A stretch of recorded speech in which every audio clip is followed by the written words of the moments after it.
Hola, konnichiwa for my friend Darlene Carter, and hello for our English speaking audience. Hello, it's Matt Green, and this is your 5-minute market update.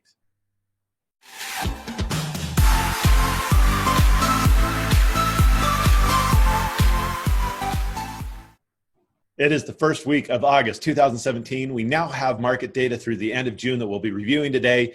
And just when I think that this market might be slowing down, there's a lot of data that would suggest otherwise. So let's jump into it.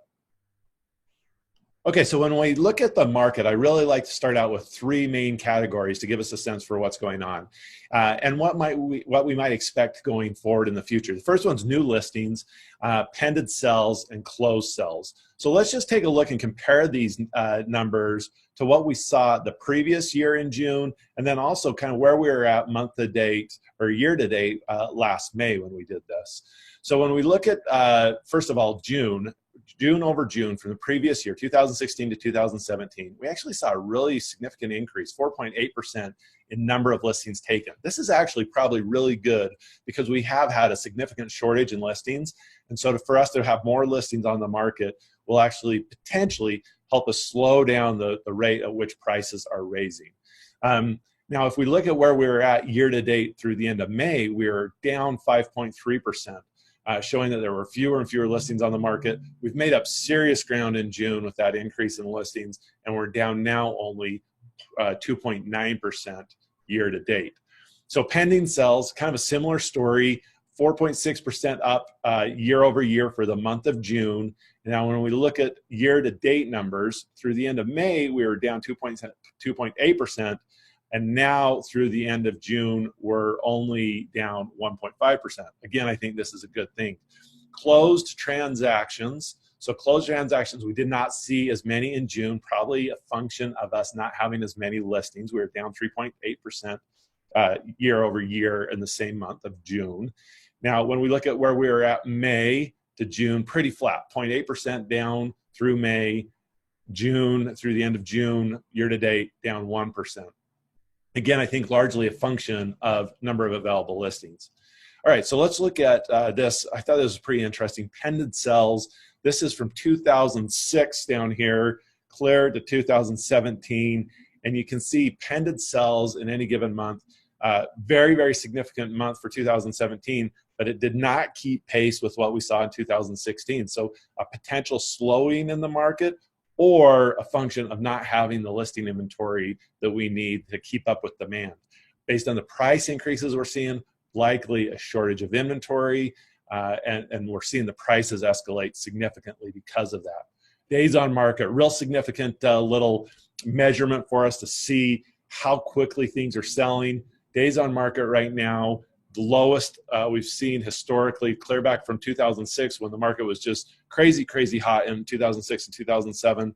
Fewer days on market right now. The price range that tended to sell the quickest was the 150,000 to 200,000 range at 32 days. The price range that tended to sell the slowest was over 750,000 and above.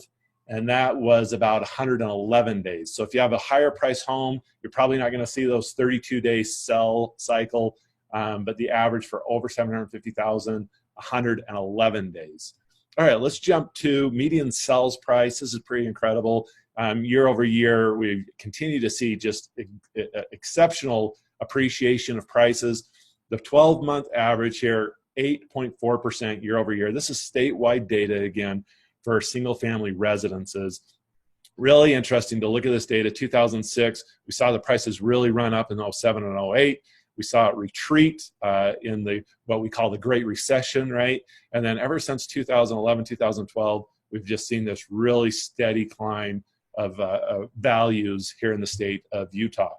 All right, let's go to percent of original list price received. So this is what the home actually sold for in relationship to the original list price when you first came on the market. And we can't stress enough how important it is that you price a home appropriately right out of the gate. There's a lot of really good arguments and data to say how it impacts your home positively if you do that, and conversely, very negatively if you overprice it out of the gate.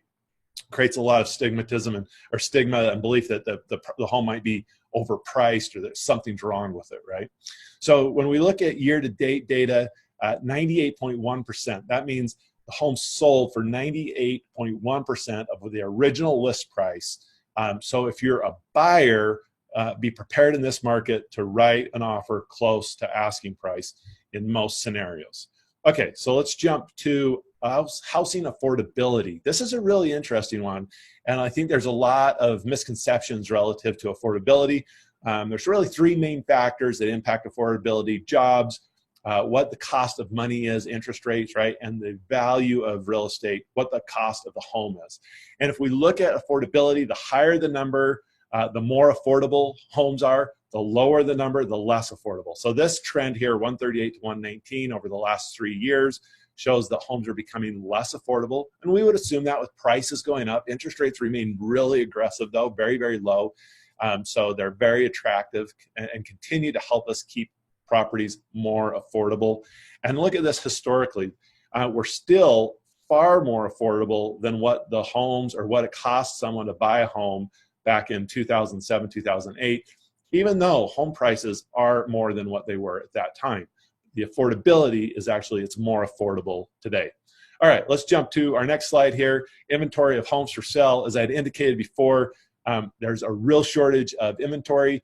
And when there is, we see that supply and demand issue, low supply, high demand. We continue to see high demand. So there's a lot of upward pressure on prices, and we're seeing those prices continue to raise at nearly a 10% clip year over year, as you saw earlier, about 8%, 8.1% currently over the last 12 months. And again, pretty amazing, from 2006, we actually have lower inventory, significantly lower inventory than we saw in 2006. All right, month supply. Month supply is simply a function of, based on the current rate of sales, how long would it take us to sell through the existing inventory? It's a function that a lot of economists use to measure a market and distinguish a buyer's market and a seller's market. And here we can see we're very much in a seller's market. Seller tends to have the upward hand in the negotiating effort because there's so few things for the buyers to choose from. And we have our lowest months of supply this past year than we've seen maybe ever in the state of Utah, certainly in the last 11 years.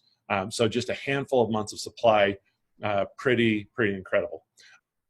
Okay, so I thought it'd be interesting to just take a quick look at some of the counties and how they're comparing to the state average. So when we look at median sales price, the entire state is up year to date 8.6%.